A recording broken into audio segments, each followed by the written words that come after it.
Hola, buenos días a todos. Bueno, como dijo Fernando, la idea es presentar un poco la metodología de mapeo digital de suelo y en concreto el producto que desarrollamos, que fue el mapa de carbono orgánico a 30 centímetros de profundidad. Esto es un poco el contenido de la presentación, algunas diapositivas introductorias, la definición del digital mapping, la preparación de los datos y las covariables utilizadas, los modelos, bueno, los productos, los mapas tanto de stock de carbono como de incertidumbre y algunas consideraciones finales. Como comentaba un poco el Gaucho, esto surge en el año 2016 de la Alianza Mundial de Suelo a través de la FAO con el apoyo del Grupo Técnico Intergubernamental de Suelo.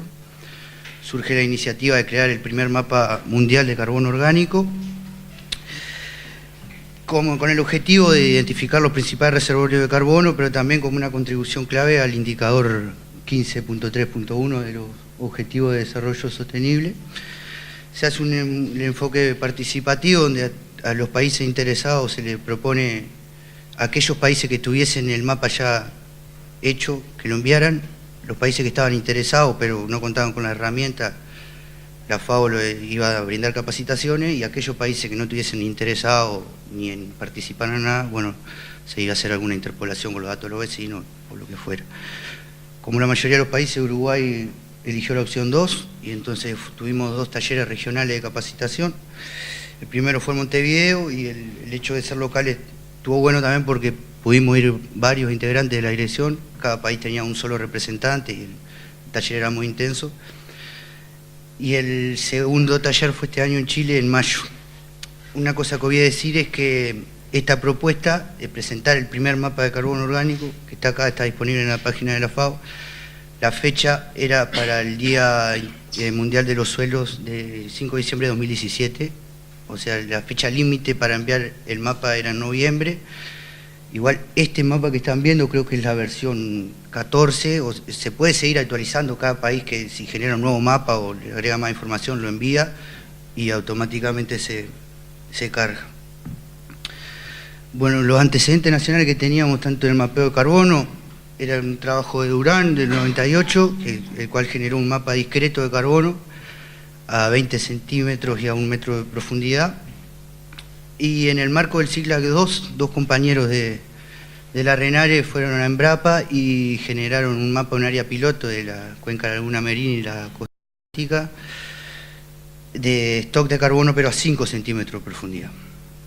Este es el mapa discreto de carbono orgánico de Durán, donde cada unidad de la carta de suelo es 1 millón, tiene un rango de un stock constante de carbono.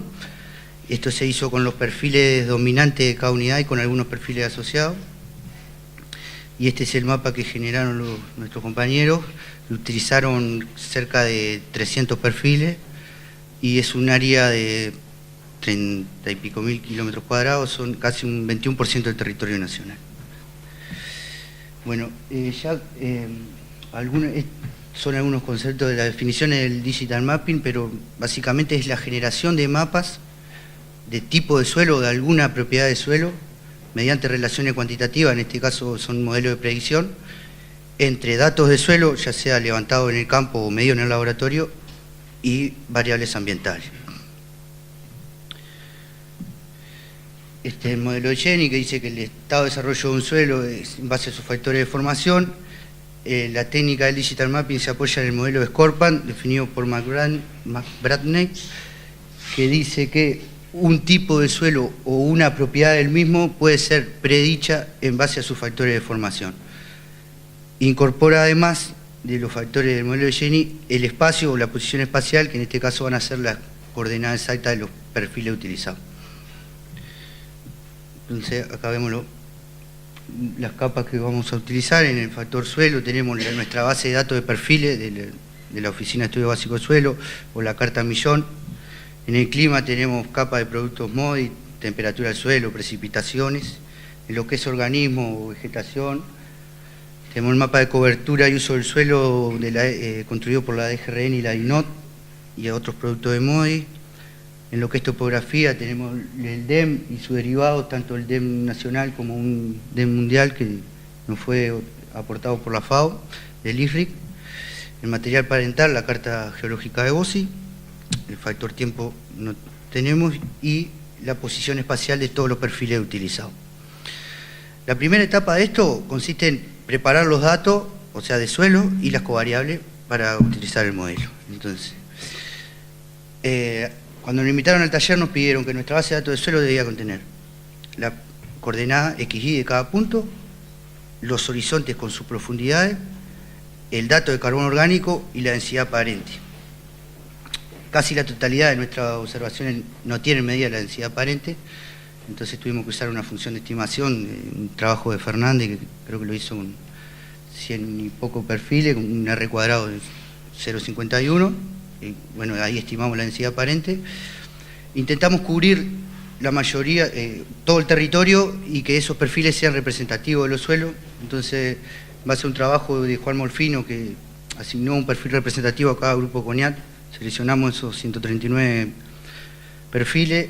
Hay 55 que son perfiles dominantes de la carta Millón, otros 2 suelos son, como dice ahí, de la carta 1.100.000 de Tacuarembó, y el resto provienen de nuestra base de datos que tenemos en la oficina. Estos perfiles estaban expresados en unidades de concentración, lo teníamos que transformar en unidades de superficie o en stock, y la profundidad de cada horizonte de cada perfil es variable, entonces necesitábamos uniformizar ese stock, y lo hicimos a través de una función llamada spline de áreas iguales o equal area, que lo que dice es que la propiedad de una propiedad de un perfil varía, la variación es continua. También lo que nos facilita esto, en el caso de que un perfil, por ejemplo, tengo la concentración de carbono del horizonte A, tengo un horizonte transicional y luego un BT, y no tengo el dato de carbono de ese horizonte AB o BA, me lo estima, como muestra la curva ahí. Entonces, como dice ahí, también nos permite llenar vacío de información. Esto lo tuvimos que hacer tanto para el stock de carbono, como para la concentración de carbono, como para la densidad aparente, y calculamos el stock de carbono de cada perfil utilizado, y este es el mapa de cada punto, los puntos más grandes, de donde más carbono. Hasta ahí tenemos pronta nuestra base de datos de perfil a utilizar. Nos falta ahora las covariables ambientales. Si utilizamos en total 140 covariables entre continua y discreta. Dentro de las variables continuas están ambientales, que fueron aportadas por la FAO, provienen del IRRIC, que es un conjunto de capas de propiedades biofísicas, y también hay covariables continuas topográficas, que algunas eran nuestras, como la del modelo digital nacional y sus derivados, y otro de un DEM mundial que también fue aportado por la FAO. También teníamos covariables discretas, teníamos libre elección de seleccionarla nosotros, y elegimos la carta de grupo de suelos CONIAT, la carta Millón, una carta de erosión antrópica del Uruguay a escala 1.500.000, la capa de cobertura de suelo y la carta geológica de Bossi. El requisito para que las covariables se pudieran utilizar en el modelo era que estuviesen todas en formato de archivo GeoTIFF, con el mismo sistema de coordenadas, en grado WG84 en grados decimales, y con una resolución espacial de 1 kilómetro. Todas las covariables que aportó la FAO ya estaban prontas, teníamos que transformar las nuestras. Para esto hicimos una rasterización de las covariables vectoriales, utilizando la resolución espacial de 1 kilómetro, un resampleo de la variable continua para 1 kilómetro, y transformamos todo el mismo sistema de coordenadas y lo pasamos a grados decimales. Luego de tener la base de datos pronta y el set de covariables pronto, lo que se hace es generar un stack, una función, un apilamiento de todas las covariables, que genera un único raster, tanto de las covariables discreta como continua, para luego de esto se hace una superposición espacial entre el único raster de covariables y nuestra base de datos de stock de carbono, y lo que nos genera, o sea, ahí está la base de datos de perfiles más la superposición espacial del raster único con todas las covariables, se hace una extracción y genera una matriz de regresión, que es el valor de cada covariable en cada punto de perfil de suelo utilizado de la base de datos. Y ahora continúa Fabián con los modelos utilizados. Hola, yo soy Fabián Dávila y estuve como más bien en la parte, como se ve, de computación, en la parte de la programación de los scripts y más o menos en la parte de los modelos. Yo voy a hablar de los modelos en concreto que se trabajaron, que fueron 2 básicamente, y es importante entender ese punto que marcaba Fernando, que nosotros partimos de la matriz de puntos, ¿no? Y para cada punto, para cada perfil, tenemos una cantidad de información que son esas variables ambientales, ¿tá? Esa es nuestra base de insumo para los distintos modelos que vamos a usar. En particular nosotros el mapa que le brindamos a ustedes fue hecho con Regression Kriging, pero también vimos otras metodologías, tanto en Montevideo como en Chile, que tienen distinto procedimiento, pero los resultados son bastante parecidos. También yo voy a hacer la introducción a Regression Kriging y voy a hablar sobre los otros métodos que sería Machine Learning, pero más por arriba. Entrando entonces en detalle, Regression Kriging básicamente lo que hace es una regresión lineal múltiple a la cual le suma el cligeado de los errores, ¿tá? Eso genera un modelo que es el usado para generar la predicción del mapa continuo de carbono en este caso, pero también es importante destacar, y lo vamos a ver en las conclusiones, que esta metodología se puede aplicar para otras propiedades del suelo. El otro método que vamos a tratar, que voy a tratar también por arriba, tiene que ver con data mining, que en realidad data mining es como, se está usando mucho ahora en el momento, que es como encontrar en lugares donde hay mucha información, en este caso en la matriz de regresión, correlación entre las variables, algunas relaciones que son explicadas estadísticamente, y mediante modelos de Machine Learning, justamente genera esas relaciones, las encuentra, y arma modelos que pueden explicar esas relaciones, digamos. Cuando yo armo esos modelos que tienen esas relaciones, puedo generar predicciones continuas. Yo no soy estadístico, pero más o menos son conceptos que... Esto como nosotros lo que hicimos fue como una estadística práctica, digamos. Nos pasaron los conceptos, los scripts, y también más o menos como un entendimiento general. Vamos a entrar entonces en detalle de lo que sería el Regression Kriging. Regression Kriging entonces parte por la base de una regresión lineal múltiple que lo que hace es, intenta explicar una variable a partir de unas variables predictoras, ¿tá?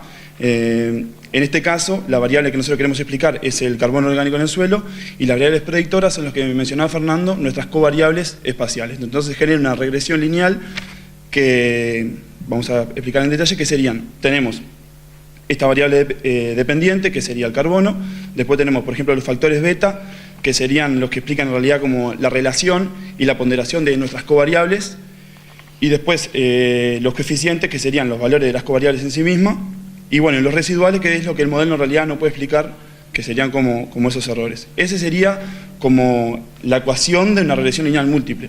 Lo que se agrega, bueno, vamos a hablar un poco más adelante de eso, pero lo que se agrega es que a la parte del error se le hace un cligeado de eso, y ahí sí se genera el modelo de predicción. Hay algunos supuestos que debemos mantener para las regresiones lineales múltiples, y tanto para la regresión, para el Kriging, que lo voy a mencionar por arriba, que sería la linealidad, o sea que las variables explicativas, o sea, nuestras covariables, tienen que ser independientes, eso es fundamental, es un principio estadístico. Después también se asume normalidad, se asume que la regresión lineal múltiple, que los residuos se distribuyen normalmente, tiene que haber ausencia de multicolinealidad, o sea que debe existir baja correlación entre las variables independientes. La distribución de los errores, el error tiene una distribución normal con una media cero y una varianza constante, y la homoscedasticidad, que es una varianza constante del error en relación de nuestras variables, la que estamos prediciendo, y las serían las covariables, ¿tá? Para el Kriging también es importante que haya una distribución normal de los datos que queremos predecir. Entonces acá mostramos el ejemplo del carbono, que tiene una distribución bastante normal.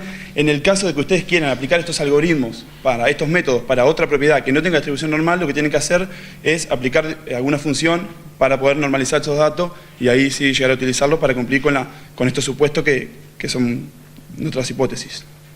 Entonces, haciendo un resumen de lo que sería el Kriging, el primer paso sería generar un mapa de distribución que es lo que mencionaba Fernando hoy, que tenga el estado de carbono en cada perfil.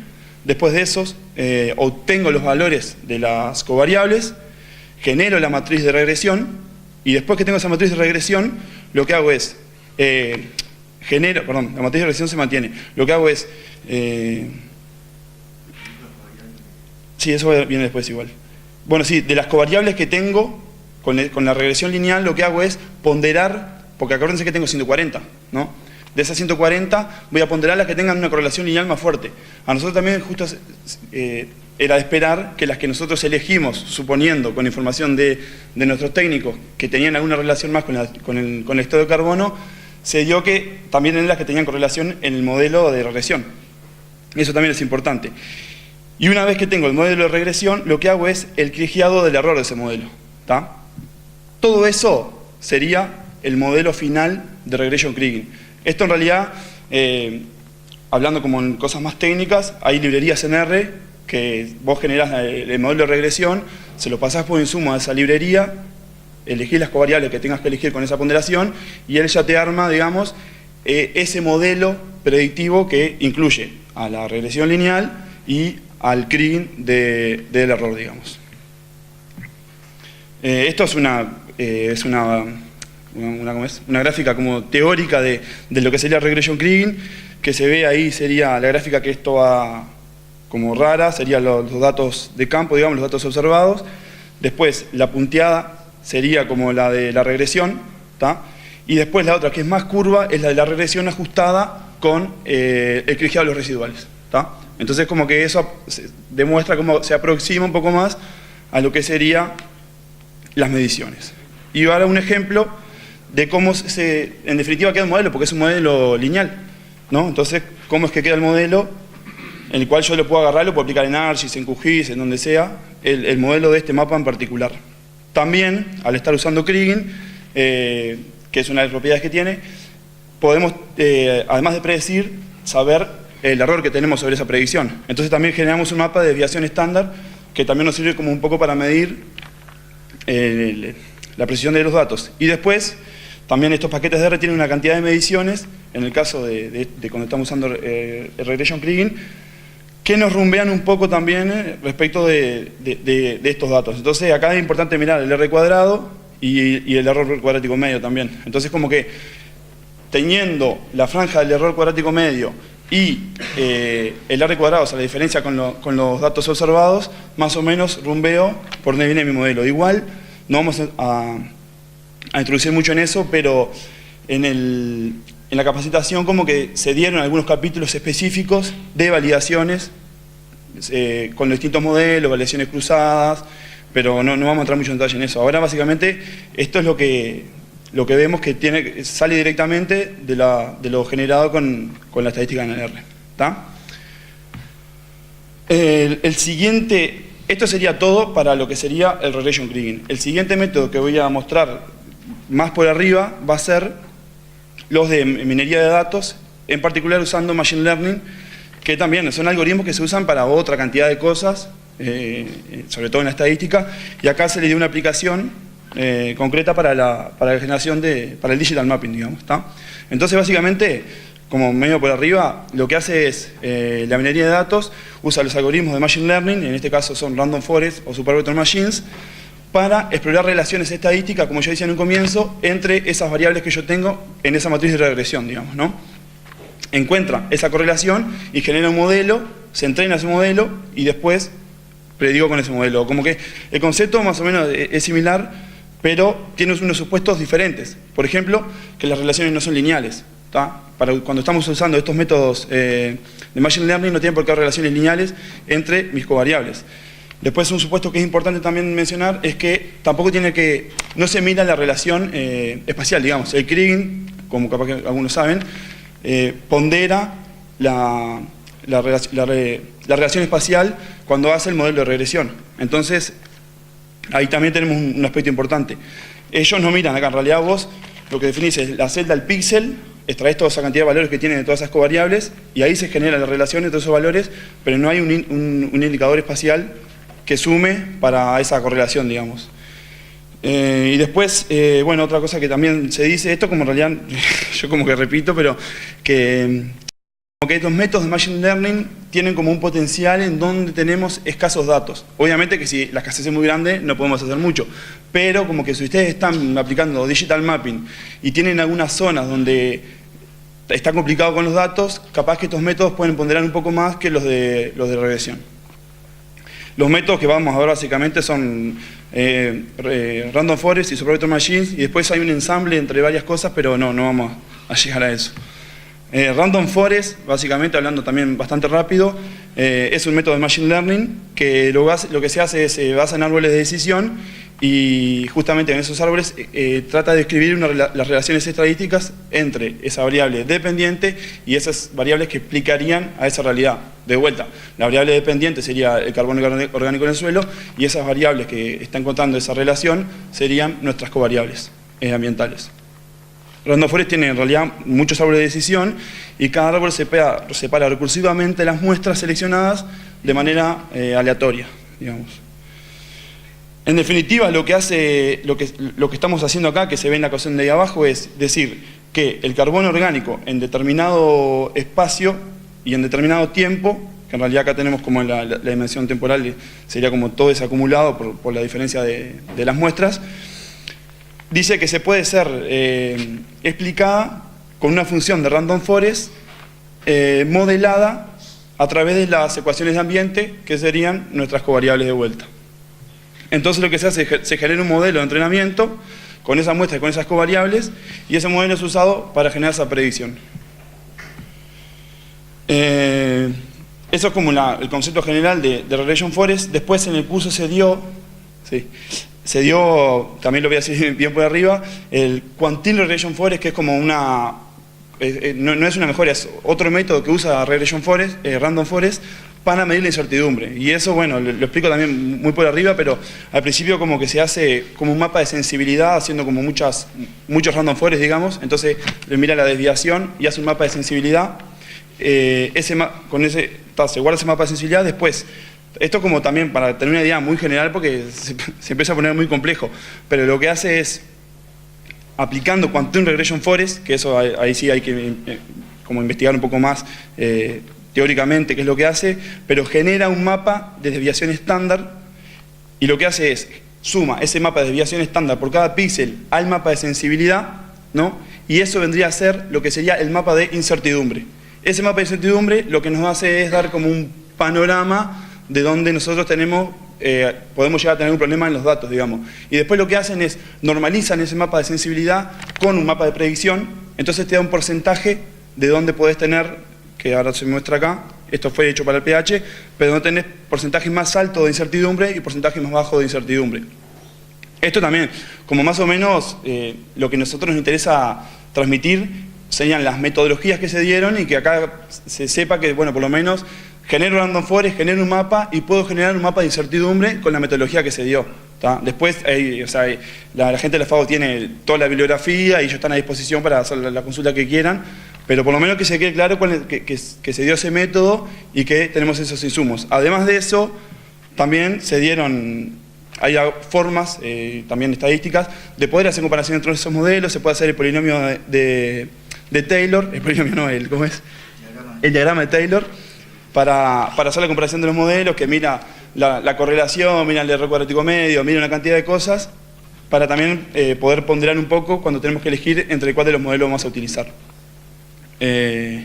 Bueno, y acá empezamos a presentar, este sería el mapa de stock, que fue el que se les viendo a ellos, capaz que es con otra simbología. Y el siguiente mapa, esto también fue hecho con Regression Green, sería la desviación estándar de ese modelo que fue generado. Después, este fue hecho es el mismo con una conversión, ¿no? En tonelada por hectárea. Y después empezaríamos con las consideraciones finales, ¿no? Estamos bien. Este fue el mapa que se envió a la FAO para el mapa mundial, que tiene un R cuadrado de 0,62. La bibliografía del mapeo digital maneja unos resultados satisfactorios entre 0,3 y 0,7, o sea que es bastante alentador, utilizando Regression Green. Por último, ya para ir terminando, a destacar, bueno, que un equipo de la dirección donde nosotros trabajamos fue capacitado en esta metodología, que era totalmente ajena para nosotros, para algunos de nosotros, que a través de la técnica de Digital Mapping se logró cuantificar la distribución espacial del carbono, su incertidumbre y cuáles son los factores ambientales que explican esta distribución. Y bueno, que se trata del primer mapa de carbono continuo que ocupa todo el territorio, elaborado con métodos paramétricos. Esto en el segundo taller que fuimos, nos propusieron si teníamos alguna otra propiedad del suelo a medir, y nosotros hicimos mapa de pH a 5 centímetros de profundidad, arena, arcilla, limo, alguna serie de humedad del suelo. Y esto es importante, que lo que tiene esta técnica de bueno es que si mañana se va al campo, se traen 4 o 5 calicatas nuevas o una covariable nueva, rápidamente se vuelve a hacer la matriz de regresión y corriendo los scripts se genera un nuevo mapa en un día. Esto también, o sea, todas las calicatas que usamos empiezan desde cuando se creó la Oficina de Estudios Básicos, en la década del 60, y utilizamos calicata actual, o sea, es un mapa multitemporal de stock de carbono, pero lo consideramos que no debe ser considerado como línea base para el contenido de carbono orgánico del suelo del país. En algo que se flaquea es la ausencia de mediciones reales de propiedades físicas. Como ya dije, la densidad aparente fue estimada. Y otra conclusión que surge de esto es la necesidad de tener sistemas de información de suelo concreto, bien elaborado, capaces de generar reportes, porque nosotros ya tenemos un sistema de información creado, que ya tenemos casi terminada la carga, pero todavía no tenemos la etapa de consulta. Cuando fuimos invitados al taller en 2017, teníamos información en distintos formatos, planillas Excel, papel, lo que sea, y fue bastante engorroso armar la base de datos, y creemos que los sistemas de información de suelo pueden aportar mucho. Y hasta acá fue la presentación. Muchas gracias.